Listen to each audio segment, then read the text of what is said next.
Okay, folks. I started to use, I'm rebuilding this Edelbrock carburetor.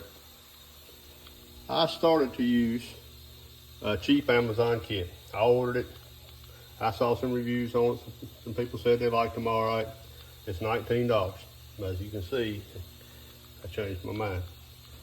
Show you some of the differences, some of the things I didn't like. One, I don't know how much difference it makes. That's the spring. That's the spring that goes under the accelerator pump. So that changes the calibration right off the bat. But one of the two main things I didn't like, it's all right. When the gaskets and stuff seem to be all right. Let's see, get that into focus.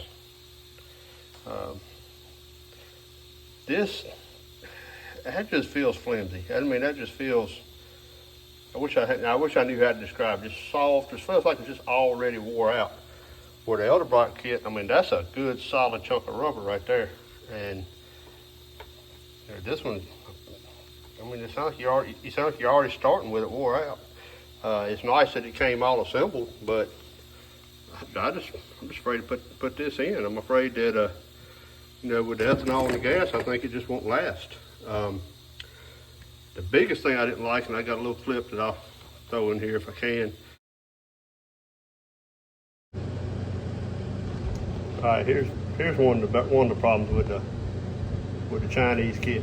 Here's the original float. See how smooth it is? It just works. I mean, up and down, perfect. Watch this.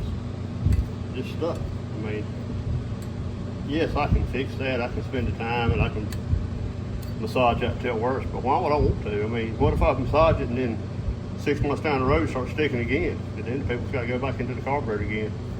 No, I'm gonna do away with this crap. These floats, it comes with new floats, which is nice, but they don't fit. They stick.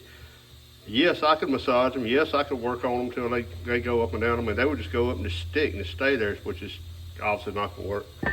But why would I? Why would I do all that work? I mean, it's not saving me any money, especially if I do it and I think it's good, and then I have a problem later. Another thing right off the bat, the Edelbrock kit comes with instructions.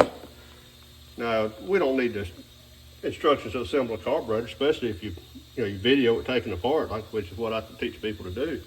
But you do need to know the adjustments. You do need to know the float height, and you need to know there's several adjustments on there. You need to know them.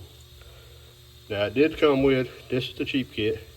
It did come with 2 types of needle seats. There's your regular style, and this is your, I guess they call it off-road style. I always used them in boats, but you got a spring and you got this little piece. It's kind of hard for me to hold the camera and show you, but anyway, it's got that little piece that goes in there, and there's a spring that goes under it.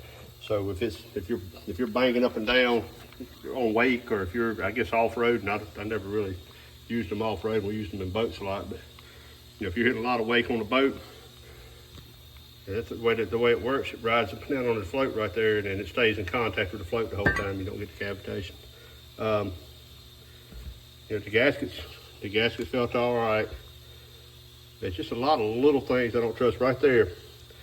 That little gasket that went underneath the seat, because I started installing this carburetor. I do not like that gasket. I mean, I can see a lot of potential for that to leak. And if it leaks, then you're getting unmetered fuel coming through, so you're gonna have a rich condition. But anyway, that's what I think about the cheap carburetor kits. So y'all got my take on it.